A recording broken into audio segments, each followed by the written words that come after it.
Hello guys, welcome back to our channel variety gardener kitchen. So ఇవాళ మీకేం చూపించబోతున్నానంటే variety biryani అండి. అది ఏంటో కాదు, బీరకాయ బిర్యానీ అండి. సో అది ఇప్పుడు ఎలా చేయాలో మీకు చూపిస్తాను. సో ముందుగా మనం ఒక 1/2 kg బీరకాయలు తీసుకోవాలండి. వాటిని నీట్గా పీల్ చేసుకుని చాప్ చేసుకుని చిన్న చిన్న ముక్కలుగా రెడీ చేసుకోవాలండి. తర్వాత ఒక ప్యాన్ తీసుకుని అందులోకి కారానికి సరిపడా మిరపకాయలని బీరకాయ ముక్కల్ని వేసుకుని బాగా మగ్గించుకోవాలండి. ఇవి మగ్గాక గ్రైండ్ చేసుకుని పేస్ట్ని రెడీగా పెట్టుకోవాలి. సో ఇవి మగ్గేలోపు మనం ఏం చేయాలి అంటే బియ్యాన్ని నానబెట్టుకోవాలండి. ఇక్కడ మేము ఏం చేస్తున్నామంటే ఒక 1/2 kg బాస్మతి రైస్ని యాడ్ చేసుకుంటున్నాం అనమాట.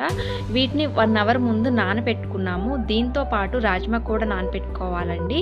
అండ్ ఇవి రెండు నానాక వీటిని మనం ఒక 75% బాయిల్ చేసుకుని రెడీగా పెట్టుకోవాలి. సో ఇవన్నీ మనం రెడీ చేసుకున్నాక మసాలా అనేది ప్రిపేర్ చేసుకోవాలండి బిర్యానీ కోసం. చూస్తున్నారు కదండి, ఇలా నానపెట్టేసుకోవాలి. ఇలా నానపెట్టేసుకున్నాక ఇవి ఆల్మోస్ట్ మగ్గిపోయాయి కదండి, ఇవి పేస్ట్ చేసుకుని రెడీగా పెట్టుకోవాలి.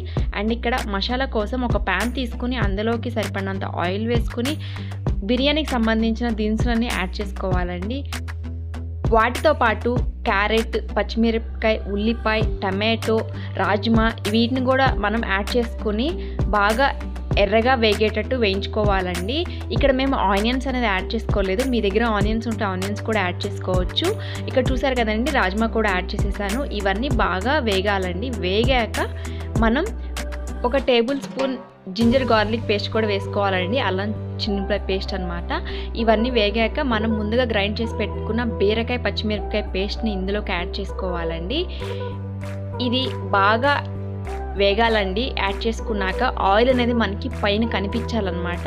ఇవి కొంచెం 5 to 10 minutes వేయించుకున్నాక మనం నెమ్మదిగా కొంచెం వాటర్ అనేది పోసుకోవాలండి. ఈ వాటర్ అనేది పోయటం వల్ల ఏంటంటే బీరకాయ ఫ్లేవర్ అనేది కొంచెం మసాలానికి పడుతుంది.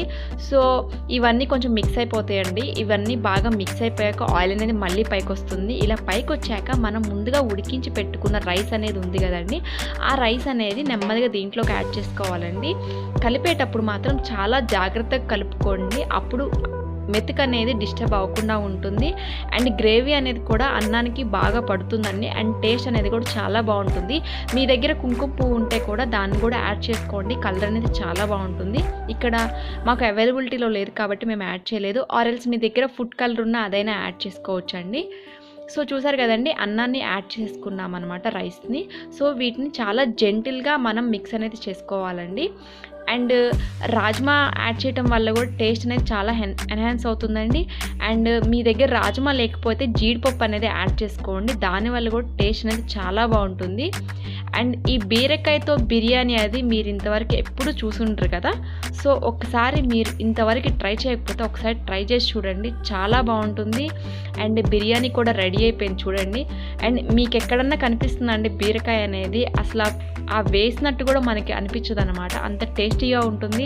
అండ్ బీరకాయ తిన్న వాళ్ళు కూడా ఈ బిర్యానీ చాలా ఇష్టంగా తింటారండి, అంత బాగుంటుంది అనమాట. ఈ బిర్యానీ కాంబినేషన్ మాత్రం మీరు ఏదన్నా మసాలా కర్రీ అయితే బాగుంటుందండి. సో దానికి మీరు పన్నీర్ మేతి మసాలా గ్రేవీ కర్రీ అనేది చూస్ చేసుకోవచ్చు. ఈ రెసిపీకి సంబంధించిన లింక్ నేను కింద డిస్క్రిప్షన్లో ఇస్తానండి. ఎవరైనా ఇంట్రెస్ట్ ఉన్న వాళ్ళు మాత్రం ఆ వీడియోని ఒకసారి చూడొచ్చు. అండ్ చూస్తున్నారు కదండి, ఈ బిర్యానీ మీకు నచ్చినట్లయితే తప్పకుండా ఒకసారి ఇంట్లో ట్రై చేయండి. అండ్ ఇది కనుక నచ్చినట్లయితే లైక్ చేయండి, కామెంట్ చేయండి, షేర్ చేయండి, సబ్స్క్రైబ్ కూడా చేసుకోండి. నోటిఫికేషన్ కోసం బెల్ ఐకాన్ ప్రెస్ చేయండి. See you in the next video. Bye.